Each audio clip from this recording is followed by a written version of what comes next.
Hello friends, welcome to Electrical Design Engineering YouTube channel. Today is our lecture number 33.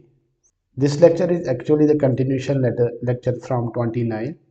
We are discussing in these lectures from 29, 30, 31, 32 relay coordination. In this lecture we will study about the inrush currents, how to set the inrush currents and the stability of the system. Before starting the lecture, I have a small question for you. The question is, what is the formula for calculating resistance of a pipe or rod to earth as per the IS 3043? You have four options. These are the four options. You have to write the correct answer in the comment, and the correct answer will be pinned so that everyone knows what is the correct answer. Now we will go to the Etap software and study the about and move forward with the today's lecture. This is the this is the system which we are discussing from lecture number 29. We have studied about this system, this portion, and we then covered this portion, and presently we are in this portion. Half of this portion was covered in the previous lecture, that is lecture number 32. Now we will move forward. We can first of all select this portion and go to the star view. Okay.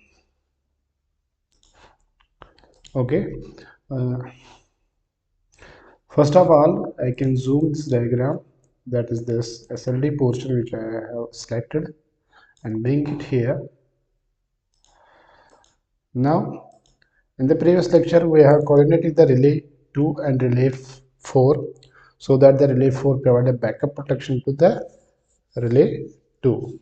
Now we will set the relay 4 for through fault stability. For that, the fault on the secondary side of the transformer should be reflected. We have to reflect it on the primary side.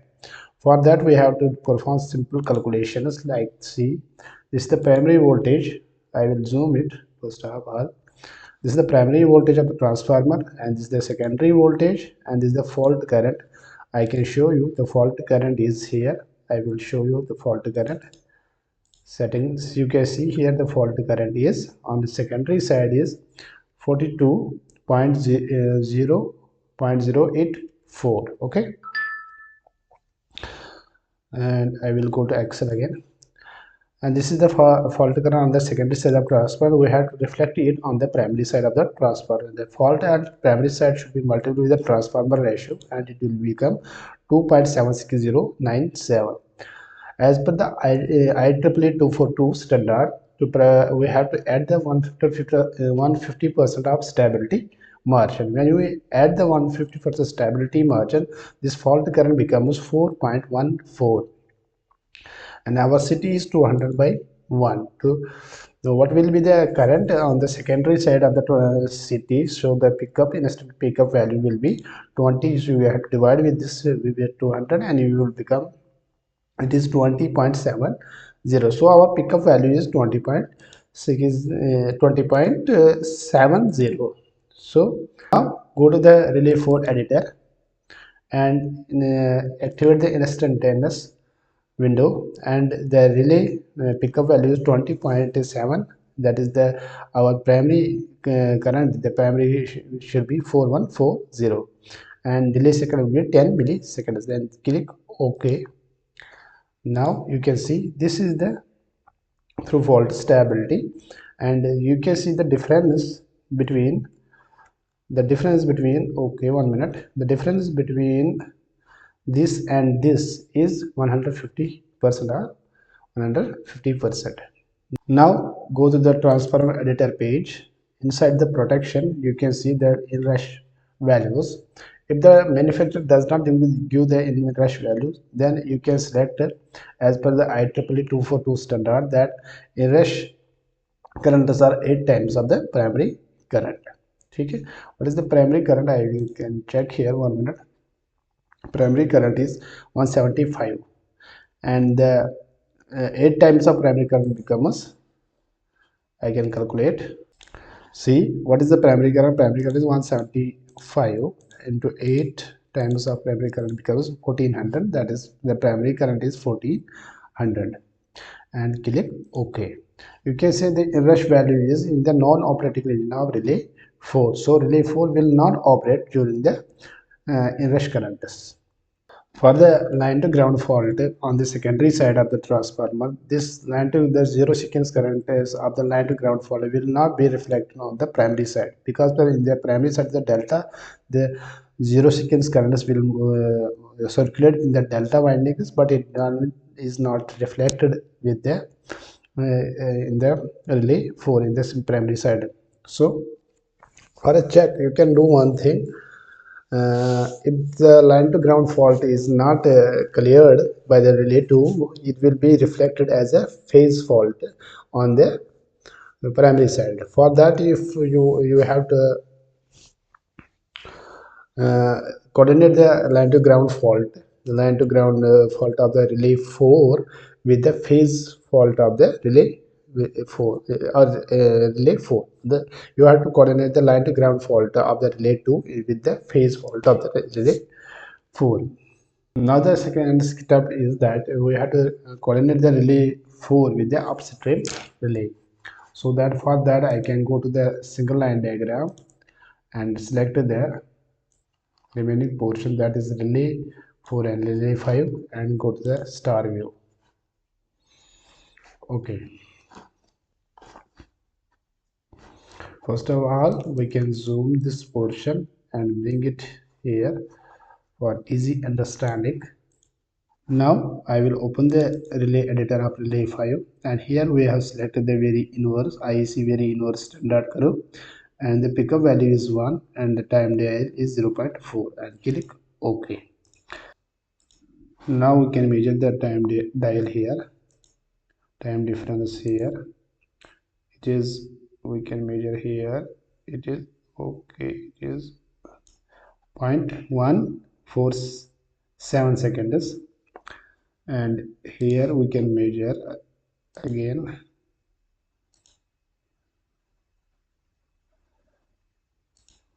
Here it is 0.274 seconds. Okay, the time difference here, it is 0.1, so we can increase it.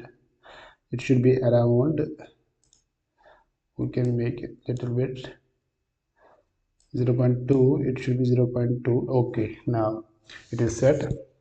In this way we have set the relay 5 and relay 4. Now we can set these relays for relay for ground fault, line to ground fault. Then we can switch the ground mode. Now we can go to the relay editor of relay 5 and change the settings, pickup value 0.3, and click OK. And we can set the difference here. Can put the time difference and check the time difference here. It is 0.73, so we can change it to minimum value. Now it is 0.016, we can keep it 0.3, 0.16, 0. I can zoom and so that I can easily set.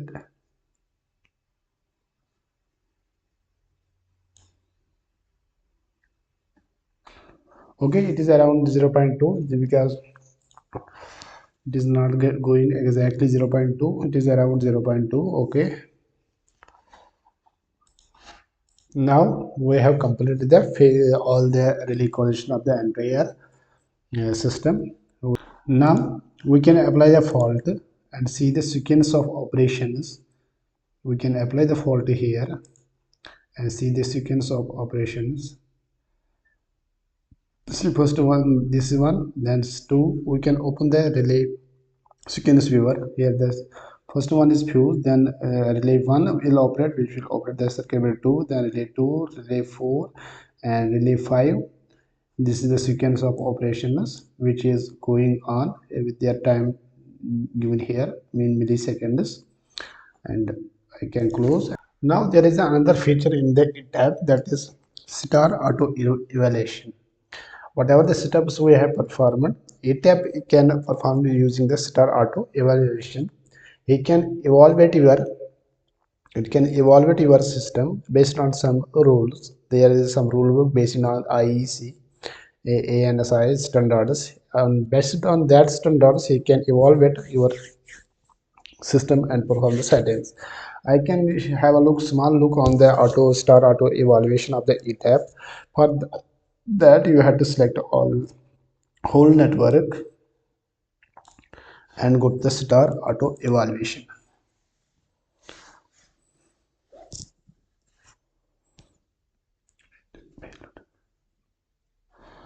Okay, this has some problem here. We can later on we can show you in the another lecture about the star auto evaluation. Thank you.